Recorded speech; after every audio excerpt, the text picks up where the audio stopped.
മറ്റൊരാൾ MLA ആണ് എന്നതാണ് എടുത്തു പറയേണ്ടത്. മലമ്പുഴയിൽ സുരേഷ് വന്നതുകൊണ്ട് കോൺഗ്രസിന് നേട്ടമുണ്ടായില്ല. അത് പ്രധാനമാണ്. അവിടെ BJP 2ാം സ്ഥാനത്ത് വരുന്നുണ്ട്. മലമ്പുഴയിൽ കൃഷ്ണകുമാർ 2ാം സ്ഥാനത്ത് വരുന്നു. 19,000-ഓളം വോട്ടുകൾക്ക് അവിടെ പ്രഭാകരൻ മലമ്പുഴയിൽ ജയിക്കുന്നു എന്നുള്ളത് പ്രധാനപ്പെട്ട വാർത്തകളിൽ ഒന്ന് തന്നെയാണ്. കാരണം സുരേഷിനുമായി ബന്ധപ്പെട്ട് UDF കുറച്ച് പ്രതീക്ഷയൊക്കെ UDFന്റെ ഭാഗത്തുണ്ടായിരുന്നു, പക്ഷേ ഉണ്ടായില്ല. എന്നാൽ പോലും അതൊരു പരീക്ഷണത്തെ തെറ്റു പറയാൻ സാധിക്കില്ല. കാരണം ശശിയും സുരേഷുമാണ് തോറ്റത്. അതെ, പാർട്ടി അതായത് പിക്ക് ചെയ്തവര്, അതായത് മറ്റു മുന്നണികളുടെ ഭാഗമോ പാർട്ടിയുടെ ഭാഗമോ ആയിരുന്നവരിൽ പിന്തുണച്ചവരിൽ 2 പേർ. അതിലിപ്പോൾ സുരേഷിനെ നമുക്ക് കാലങ്ങളായി അദ്ദേഹം മുഖ്യധാര രാഷ്ട്രീയത്തിൽ നിന്ന് മാറി നിൽക്കുകയായിരുന്നു. മുൻ മുഖ്യമന്ത്രി പിണറായി വിജയൻ VS അച്യുതാനന്ദന്റെ ഏറ്റവും വിശ്വസ്തരായിരുന്ന VSന്റെ മനസാക്ഷി സൂക്ഷിപ്പുകാരൻ എന്ന് തന്നെ വിശേഷിപ്പിച്ചിരുന്ന സുരേഷ് പിന്നീട് രാഷ്ട്രീയത്തിൽ നിന്ന് മാറി നിൽക്കുകയായിരുന്നു. പക്ഷെ തിരിച്ചു വന്ന് മലമ്പുഴയെ മാറ്റുരച്ചുവെങ്കിലും വിജയത്തിലേക്ക് എത്തിക്കാൻ സാധിച്ചില്ല. കോൺഗ്രസിന്റെ UDFന്റെ PV അൻവർ പരാജയപ്പെട്ടിരിക്കുന്നു എന്നതാണ്. ബേപ്പൂരിന്റെ സുൽത്താനായി ഒരിക്കൽ കൂടി മുഹമ്മദ് റിയാസ് തെരഞ്ഞെടുക്കപ്പെട്ടിരിക്കുന്നു എന്നതാണ് പറയേണ്ടത്. ബേപ്പൂരിന്റെ സുൽത്താൻ മുഹമ്മദ് റിയാസ് തന്നെയാണ്. അങ്ങനെയെങ്കിൽ ഇനി PV അൻവർ മൊട്ടയടിച്ച് കമ്മലിട്ട് റോട്ടിലൂടെ നടക്കുമോ എന്നതാണ് രാഷ്ട്രീയ കേരളം അറിയേണ്ടത്. വെച്ചതാണ് എന്ന് പറഞ്ഞ് PV അൻവർ പിന്നീട് പിൻവലിച്ചു. അദ്ദേഹത്തിന് അതിനൊക്കെ വല്ലാത്ത നയചാതുര്യമുള്ള ഒരാളാണ്. മുഹമ്മദ് റിയാസ് ആദ്യം തോറ്റാൽ മൊട്ടയടിക്കുന്നു പറഞ്ഞാൽ പിന്നീട് വെച്ചാണെന്ന് പിൻവലിച്ചു. കാരണം അദ്ദേഹത്തിന് മനസ്സിലായി, കളം മനസ്സിലായി. അഭിലാഷ്, ഞാൻ പറഞ്ഞു വന്നത് CPM ഈ UDFന്റെ പിക്ക് അത് വളരെ പ്രധാനമായിരുന്നു. അവർ കൊണ്ടുവന്ന നേതാക്കളിൽ വളരെ പ്രധാനപ്പെട്ട 3 പേരെ അവർക്ക് ജയിപ്പിക്കാനായി. തീർച്ചയായും കുഞ്ഞികൃഷ്ണൻ, ഒപ്പം നമ്മുടെ തളിപ്പറമ്പിൽ TK ഗോവിന്ദൻ, അമ്പലപ്പുഴയിൽ G സുധാകരൻ. പക്ഷേ എനിക്ക് രഞ്ജിത്തിന്റെ അഭിപ്രായത്തോട് പൂർണ്ണമായും വിയോജിപ്പുണ്ട്. കാരണം എന്തുകൊണ്ടായെന്ന് ചോദിച്ചാൽ അത് കോൺഗ്രസ് യഥാർത്ഥത്തിൽ പിക്ക് ചെയ്തതല്ല, അവർ CPM വിട്ടുപോയവരാണ്. അതായത് അമ്പലപ്പുഴയിൽ യഥാർത്ഥത്തിൽ CPM-നോട് പിണങ്ങി G സുധാകരൻ പുറത്തു പോകുന്നു. എന്നാൽ പിന്നെ അവിടെ ഞങ്ങൾക്ക് വേറൊരു സ്ഥാനാർത്ഥി വേണ്ട, സുധാകരനെ പിന്തുണച്ചേക്കാം. എന്താണ് തളിപ്പറമ്പിലും പയ്യന്നൂരിലും നടന്നത് എന്ന് നമ്മൾ പറയേണ്ടതില്ലല്ലോ. അതായത് രക്തസാക്ഷി ഫണ്ടടക്കം തട്ടിച്ചു എന്ന് പറഞ്ഞുകൊണ്ട് ഏറ്റവും സമുന്നതരായ നേതാക്കൾ പുറത്തേക്ക് വരുന്നു. അപ്പോൾ പിക്ക് ചെയ്തു എന്നതിനപ്പുറത്ത് ആ പിന്തുണ ശരിയായ ഒരു തീരുമാനമായിരുന്നു. ശശിയും സുരേഷിനെയും ജയിപ്പിച്ചെടുക്കാനായില്ല. ശശിയുടെ പരാജയം മൂന്നാമതായി പോയി. ഒരു പ്രതിപക്ഷ നേതാവിന്റെ ലുക്ക് ചെറുതായെങ്കിലും ഇപ്പോൾ മുഹമ്മദ് റിയാസിൽ കാണുന്നുണ്ടോ? ഞാൻ ഏറ്റവും നല്ലൊരു സജഷനായി പറയുന്നത് മുഹമ്മദ് റിയാസ് ആയിരിക്കും നല്ല പ്രതിപക്ഷ നേതാവ് എന്നതാണ്. അതൊരു പിന്നീട് ഭാവിയിലേക്ക് നല്ല തീരുമാനം. നമ്മളിനി പ്രതീക്ഷിക്കേണ്ട കൊട്ടാരക്കരയിൽ നിന്ന് ബാലഗോപാൽ ജയിച്ചാൽ പക്ഷേ പ്രതിപക്ഷ നേതാവായിരിക്കാം, പ്രതിപക്ഷ നേതാവാകാം. ഈ പ്രതിപക്ഷ നേതാവിനെ തപ്പിയെടുക്കലാണ് ഇനി CPM-ന്റെ വലിയ പണിയാണത്. ഇവിടുന്ന് ആരെ കൊണ്ടുവരും എന്നുള്ളത് വലിയ പ്രശ്നമാണ്. കാരണം പ്രമുഖരെല്ലാം തോറ്റ് തുന്നം പാടി.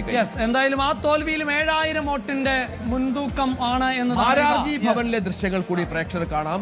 BJPക്ക് അഭിമാനം, അത്യാവശ്യം പിടിച്ചു നിൽക്കാവുന്ന കേന്ദ്ര നേതൃത്വത്തോടും മോദിയോടും അമിത്ഷായുടെ ഒക്കെ ചെന്ന് പറയാൻ പറ്റുന്ന ഒരു റിസൾട്ട് ആണ്. ഒന്നുമില്ലാതെ ചെല്ലുന്നതിനേക്കാൾ നല്ലതാണല്ലോ 2 സീറ്റുകളുമായി ചെല്ലുക എന്നുള്ളത്. ഇനി വോട്ട് പെർസെന്റേജിനെ കുറിച്ചൊക്കെ അറിയണം. ഈ 2020-യുടെ വരവൊക്കെ അവർക്ക് എത്ര സഹായകരമായി എന്ന് അറിയണം. ഒപ്പം BDJS അവരെ എത്ര സഹായിച്ചു എന്ന് അറിയണം. പുതിയ സഖ്യകക്ഷികൾ എന്ത് ഗുണമുണ്ടാക്കിയെന്ന് അറിയണം. അത്തരം കാര്യങ്ങളൊക്കെ വ്യക്തത വരേണ്ടതുണ്ട്. അതിന്റെ കണക്കൊക്കെ വരണം. പക്ഷേ 2 സീറ്റുകൾ എന്നുള്ളത് സംസ്ഥാനത്ത് BJPയെ സംബന്ധിച്ചിടത്തോളം വളരെ പ്രധാനമാണ്. നിയമസഭയിൽ പ്രാതിനിധ്യമുണ്ട് എന്നുള്ളത് നിർണായകമാണ്. കഴക്കൂട്ടത്ത് ഇഞ്ചോടിഞ്ച് പോരാട്ടമാണ്. 299 വോട്ടുകൾക്കാണ് ഇപ്പോൾ മുരളീധരൻ പിന്നിൽ നിൽക്കുന്നത്. അവിടെ എന്ത് അത്ഭുതം സംഭവിക്കുമെന്നുള്ളത് കാത്തിരുന്ന് കാണാം. 9 സീറ്റുകളായിരുന്നു പ്രധാനമായും BJP. അഭിലാഷ് KP, ഒരു കാര്യം, അതായത് ഗുരുവായൂരിലെ റിസൾട്ട് വരുന്നുണ്ട്. ഗുരുവായൂരിൽ CPM-ന്റെ NK അക്ബർ ജയിച്ചു.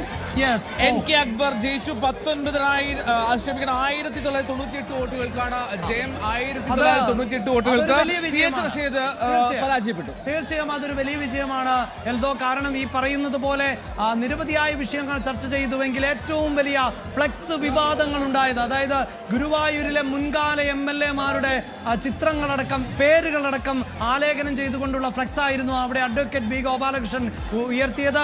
ഗുരുവായൂരപ്പൻ ഇരിക്കുന്ന മണ്ണിൽ ഒരു MLA എവിടെ നിന്നാണ് ഉണ്ടാകേണ്ടത് എന്നതായിരുന്നു.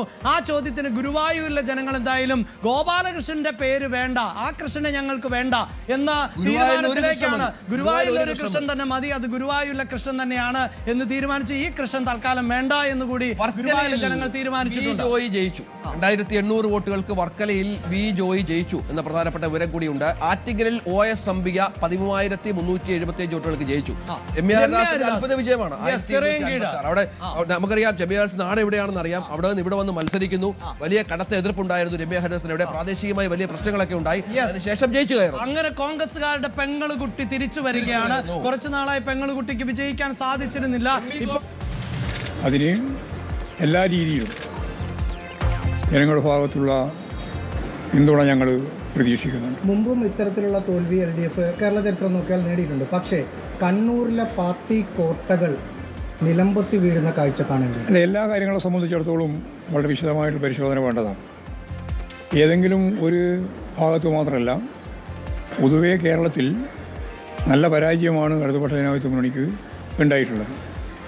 ഓരോന്നും സംബന്ധിച്ച് ഞാൻ നേരത്തെ പറഞ്ഞതുപോലെ ആഴത്തിൽ വിശദമായി പരിശോധിച്ച് തിരുത്തി മുന്നോട്ടേക്ക് പോകാനുള്ള വളരെ ഫലപ്രദമായ സംഘടനാ പ്രവർത്തനം, രാഷ്ട്രീയ പ്രവർത്തനം പാർട്ടി തീർച്ചയായിട്ടും നിർവഹിക്കുക തന്നെ. T K. Govindan, G. Sudhakaran, KV Kunhikrishnan അടക്കമുള്ളവരുടെ കാര്യത്തിൽ പാർട്ടിക്കൊരു തെറ്റുപറ്റിയെന്ന് ഈ ഘട്ടത്തിൽ തോന്നുന്നു. അല്ല, അതെല്ലാം സംബന്ധിച്ച് പരിശോധിക്കേണ്ടതാണ്. അതൊന്നും ഇപ്പോൾ ഒരു വികാര പ്രകടനത്തിൻ്റെ ഭാഗമായിട്ട് പറഞ്ഞ് അവസാനിപ്പിക്കേണ്ടുന്ന ഒന്നല്ല. അത് സംബന്ധിച്ച് ഞങ്ങൾ വളരെ വിശദമായിട്ടുള്ള പരിശോധന നടത്തിയിട്ട് എന്തൊക്കെയാണ് അതിൻ്റെ ഭാഗമായിട്ട് ഞങ്ങൾ ഉൾക്കൊള്ളേണ്ടത്, എന്തൊക്കെയാണ് ഞങ്ങൾ തിരുത്തേണ്ടത് തുടങ്ങിയുള്ള കാര്യങ്ങളെല്ലാം കൃത്യമായ ധാരണയോടുകൂടി ഫലപ്രദമായ നിലയിൽ തന്നെ പാർട്ടി സംഘടനാ പ്രവർത്തനത്തിലൂടെ മുന്നോട്ടേക്ക് പോകുന്നു. അല്ല, പൊതുവേ വോട്ടിൽ കുറവുണ്ടായിട്ടുണ്ട്. ആ കുറവ് ഉൾപ്പെടെയാണ് ഞാൻ നേരത്തെ പറഞ്ഞത്. ഒക്കെ പരിശോധിക്കേണ്ടിയുണ്ട്. ഓരോ മണ്ഡലത്തിലും ഓരോ പ്രദേശത്തും ഒക്കെ എങ്ങനെയാണ് എന്നുള്ള കാര്യം വിശദമായിട്ടുള്ള പരിശോധനയിൽ, ആഴത്തിലുള്ള പരിശോധനയിൽ മാത്രമേ മനസ്സിലാക്കാനാവുള്ളൂ. അത് തീർച്ചയായിട്ടും പരിശോധിക്കും എന്നാണ് പറയാനുള്ളത്. നമുക്ക് പരിശോധിക്കാൻ ഏതെങ്കിലും ഒരു മേഖലയിലുള്ള ഏകീകൃതമായ അല്ലെങ്കിൽ കൺസോൾട്ടേഷൻ്റെ ഭാഗമായിട്ടാണ് എന്നൊന്നും നമുക്ക് പറയാൻ സാധിക്കുന്നതല്ല. അതുൾപ്പെടെയുള്ള മുഴുവൻ കാര്യങ്ങളെ സംബന്ധിച്ചും ഞാൻ നേരത്തെ പറഞ്ഞ പോലെ അതിൻ്റെ എല്ലാ വിശദാംശങ്ങളും ചേർത്ത് പരിശോധിച്ച് അതിൻ്റെ റിവ്യൂ എന്നാണ്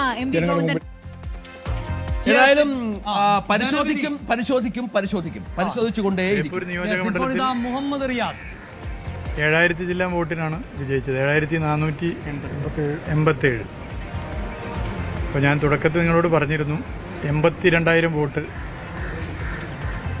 ലഭ്യമാകും.